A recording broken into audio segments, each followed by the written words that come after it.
You ever had someone say something to you that technically sounds confident, but just sits wrong in your soul? That's kind of where this episode begins. So, I recently shared a short about what boundaries look like for me right now. Simple things like drinking my water every day, journaling every evening, making my skincare a priority, gentle movement. And someone commented something along the lines of boundaries require someone else. You mean habits. Listen, I sat with that, not because I suddenly doubted myself, but because it made me think about how often we reduce lived experience down to definitions and miss the point entirely. But today, I want to talk about that. Not to argue, not to prove anyone wrong, but to widen the conversation. Because sometimes being technically right still misses the truth. So grab your mugs and take a seat because it's time to spill the tea.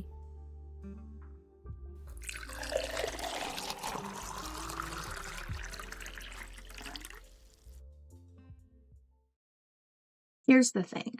Yes, habits are behaviors we repeat.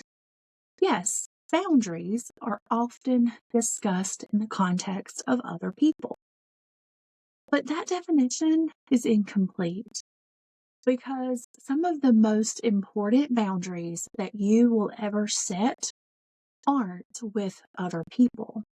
They're with yourself, with systems, with expectations, with the version of you that learned to override your own needs.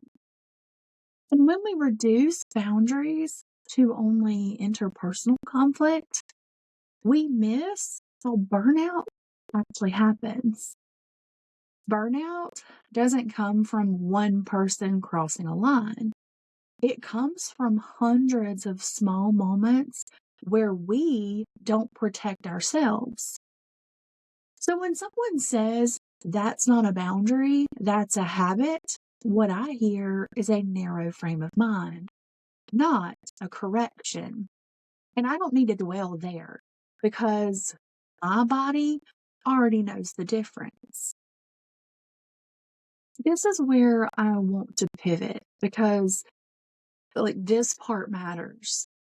A boundary is a decision, like saying my well-being matters. Habit is the practice. You're saying, here's how I prove this to myself every day. Boundaries create the space. Your habits fill that space. Without boundaries, habits don't stick. They feel like chores, guilt trap, and one more thing you fail at. And that's why so many people say things like, I can't stick to routines. I always fall off, or I start strong and then I burn out. And that's because they're trying to build habits without first deciding that they're allowed to protect their own energy. That sound familiar? When I say drinking water is a boundary, I don't mean the water itself is magical. I mean the boundary is me saying, I am not going to ignore my body anymore.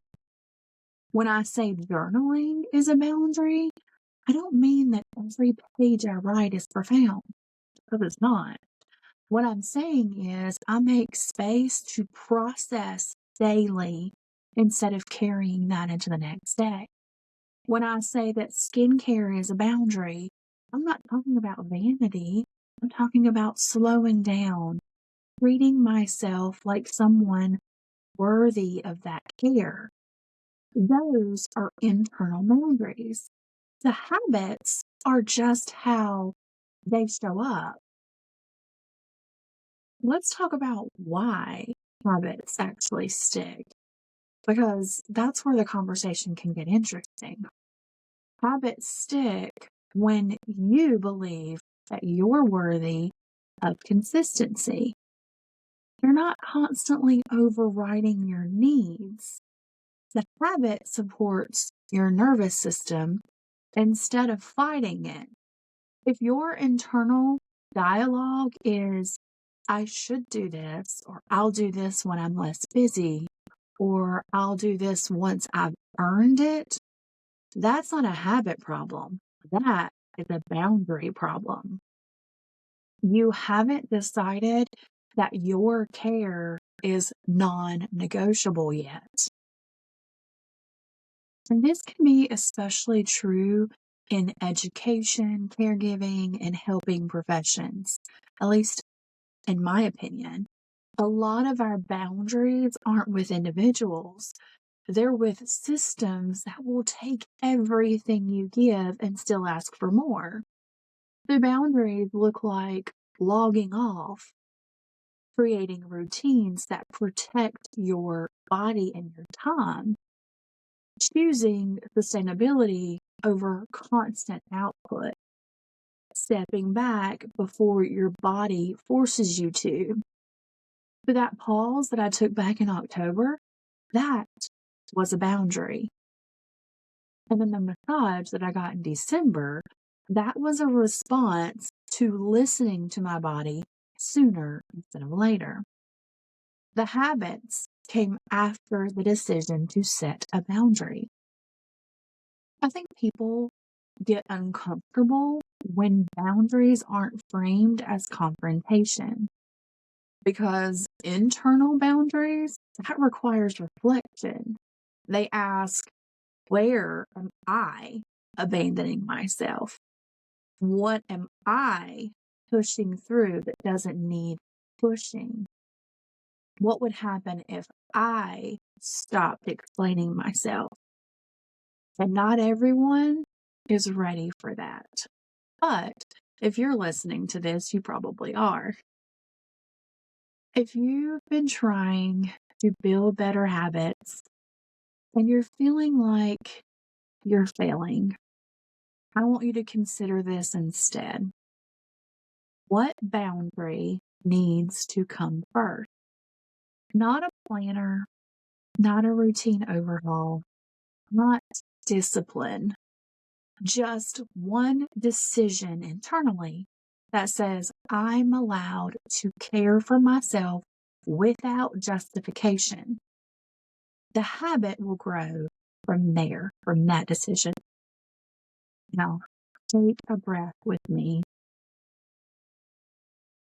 and ask yourself, where am I trying to force a habit? What I really need is boundary. No fixing, no judging, just noticing. That is enough for today.